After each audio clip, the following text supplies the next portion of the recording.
사랑합니다. 우리는 새벽마다 시편의 말씀을 받고 있습니다. 우리가 시편의 말씀을 받을 때마다 우리는 가장 다자글한 다윗의 고백과 기도 그리고 그의 찬양을 우리는 묵상하게 됩니다. 저는 이 다윗이라는 사람의 이 인물의 그의 삶을 묵상하고 그의 고백을 바라볼 때마다 이런 생각을 해보게 됩니다. 이 인물을 알면 알수록 닮고 싶지도 않고 또 따르고 싶지 않은 부분도 있는 반면에 너무나 닮고 싶고 또 너무나 부러운 부분도 있다는 것입니다. 먼저 가장 이의 삶에서 닮고 싶지 않은 가장 큰 부분은 아마도 이 다윗이라는 인물의 가장 고생한 그 삶의 부분이지 않을까라고 생각합니다. 그에게 있어서 많은 삶의 많은 부분이 참 고통스럽고 참 힘들었고 때로는 너무나 비참한 삶을 보냈던 그 인생의 순간들이 너무나 많습니다. 아시다시피 다윗이라는 이 사람의 인생은 그 죽음의 골짜기를 정말 수없이 넘어야 했던 또 그 광야에서의 그 비참한 삶을 살아야 했던 그의 시간들이 너무나 길었습니다. 때로는 장인에게 때로는 그의 아들에게 쫓겨다니며 죽음을 피해 다녀야 하고 정말로 그 마음 아픈 시간들을 참 오랫동안 그가 보내야 했습니다. 솔직하게 말씀드리면 저에게 왕이라는 자리를 준다고 할지라도 다윗처럼 살라고 말한다라고 하면은 사실 거절할 것 같습니다. 또한 누군가에게도 아무리 고생스러운 인생이라도 왕이지 않냐라고 하며 누군가에게도 권하거나 추천하기도 어려울 것 같습니다. 그런데 역설적이게도 이 다윗이라는 인물에게 참 부럽기도 하고 참 닮고 싶은 그의 인생의 부분이 있는데요. 그것은 누구보다 하나님과 친밀했고 하나님께 사랑받았으며 또 자신의 그 개인적인 하나님에 대한 고백과 간증이 너무나 넘치고 풍성하다라는 것입니다. 그 증거들이 우리가 계속해서 보고 있는 시편에 드러나고 있습니다. 우리는 아마도 지난 주간에도 또 이번 주에도 아마 다음 주에도 아마 6월의 대부분의 시간을 이 다윗의 시편을 보게 될 것입니다. 오늘 우리가 읽은 시편의 이 18편 앞에는 부제가 이런 제목이 우리 성경에 적혀 있습니다. 여호와의 종 다윗의 시 인도자를 따라 부르는 노래. 여호와께서 다윗을 그 모든 원수들의 손에서와 사울의 손에서 건져주신 날에 다윗이 이 노래의 말로 여호와께 아뢰어 이르되.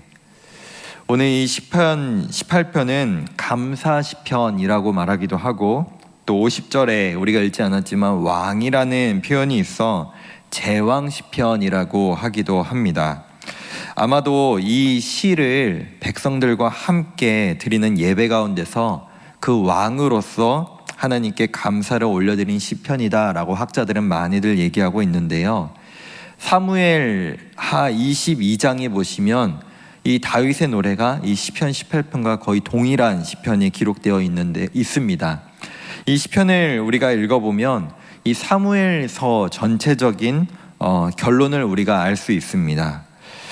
이 시편의 전체 내용을 보면 하나님께서 이 다윗을 통해서 원수들의 위협을 물리치시고 다윗에게 참된 안식을 허락하여 주셨을 뿐만이 아니라 이 다윗에게 그 왕조를 지속할 것을 약속하시는 내용이 담겨져 있습니다.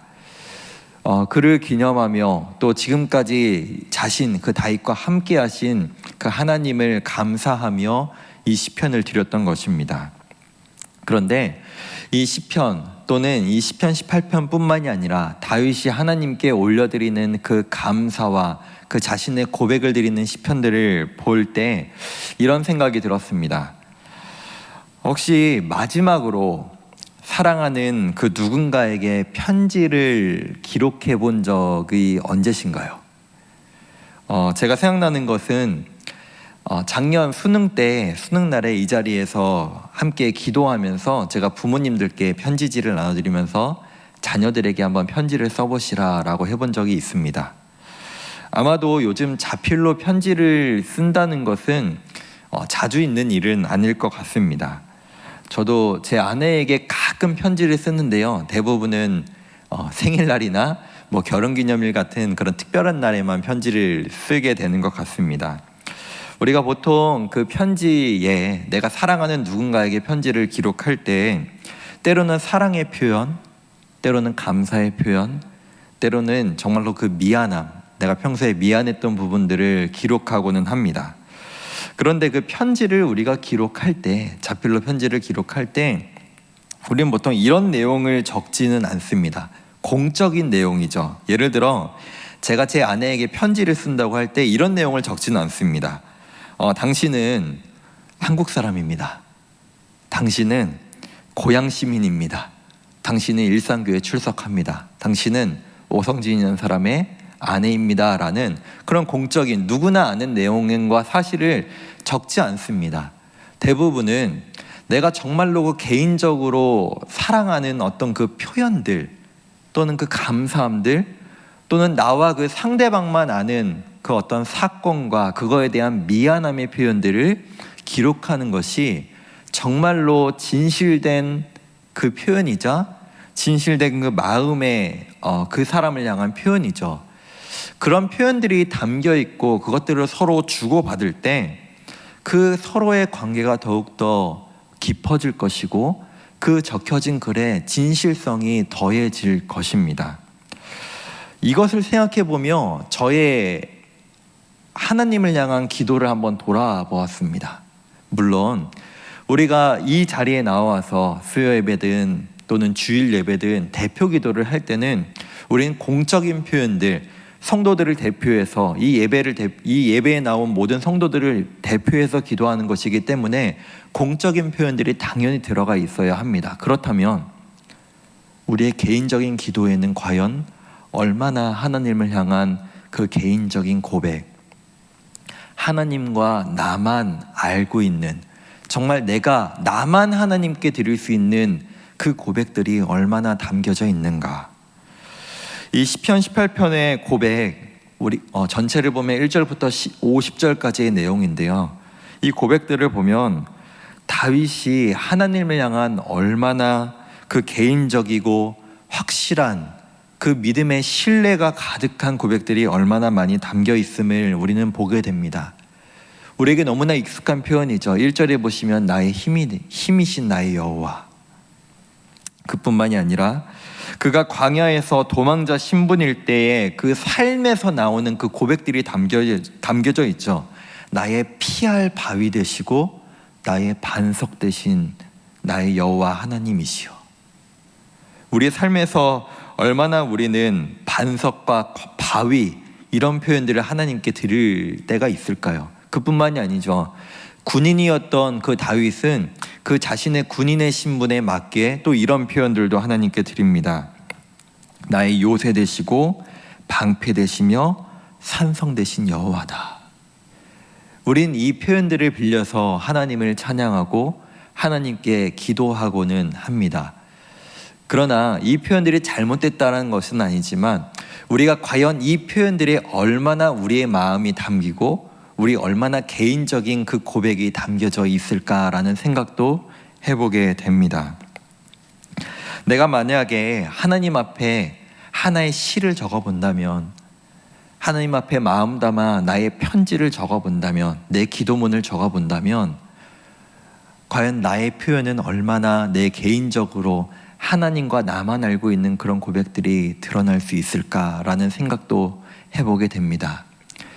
우리가 하나님 앞에 드리는 그 찬양의 고백들, 그 마음의 고백들이 사실 대부분은 이 다윗의 시편에서 빌려오는 경우가 너무나 많음도 다시 한번 발견해 보게 되었습니다. 그가 정말로 그 폭풍과 같은 그 우여곡절 많은 그의 삶 가운데서도 하나님께 찬양하고 그 사랑의 고백을 드릴 수 있었던 것은 결국엔 자신이 나는 결국 왕이 될 것이다, 나는 결국에 하나님께서 나를 승리하게 하실 것이다 라는 정말로 그 확신 때문이었을까요? 아니면 그 어려움 중에도 그럼에도 불구하고 나의 왕이신 분은, 나의 인생의 주인 되시는 분은 나의 인생에 정말로 피할 바위 되시고 요새 되시는 분은 정말 하나님이십니다라는 그 믿음에서 나오는 고백이었을까요?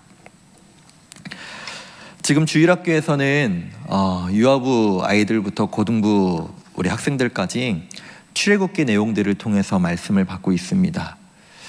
하나님께서는 분명히 그 출애굽 백성들에게 그 이집트에 있을 때, 애굽에 있을 때부터 이렇게 말씀하시죠. 아브라함의 하나님이었고 야곱의 하나님이었던, 이삭의 하나님이었던 내가 너희를 건져낼 거다. 내가 너희를 약속한 땅으로 인도해낼 것이다 라고 분명히 말씀해 주십니다. 그러나 그 출애굽 백성들은 작은 시련에도, 작은 어려움에도 쉽게 하나님을 내려놓고 포기하고 하나님을 원망하고 모세를 원망하는 모습을 우리는 발견합니다. 그런데 사실 다윗의 인생은 어땠을까요? 자기 자신은 하나님을 신뢰하고 하나님을 바라보고 하나님을 너무나 사랑했기 때문에 죽음을 무릅쓰고 골리앗 앞에 나아갔고, 자기 장인에게 그 쫓겨다니는 그 어려운 그 삶 속에서도 끝까지 그는 하나님을 의지하고 하나님을 바라봤습니다. 너무나 대조되는 그 두 부류의 모습이 아닐 수 없습니다. 그렇기에 그 다윗의 삶에서 그 믿음의 고백들이, 그 믿음의 사랑의 고백들이 나올 수 있었던 것이 아닐까라는 생각을 해보게 됩니다. 말씀을 맺겠습니다. 저는 오늘 말씀을 묵상하며 이런 생각을 해보게 됩니다. 주님, 내가 하나님 앞에 정말로 개인적으로 기도할 때 그 정형화되고 피상적인 표현들이 아니라 정말 나만 하나님께 드릴 수 있는 그 고백들을 하나님께 기도로 드릴 수 있게 하여 주시옵소서.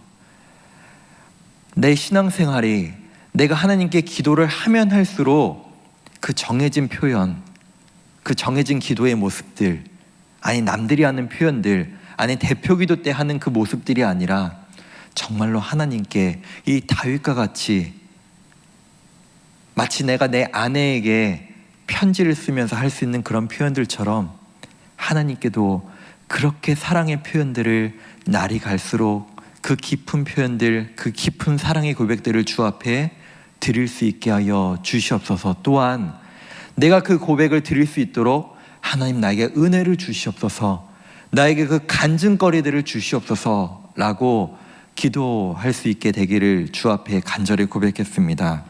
바라기는 우리의 삶에 이런 고백과 사랑의 표현들이 넘치기를 간절히 소망합니다.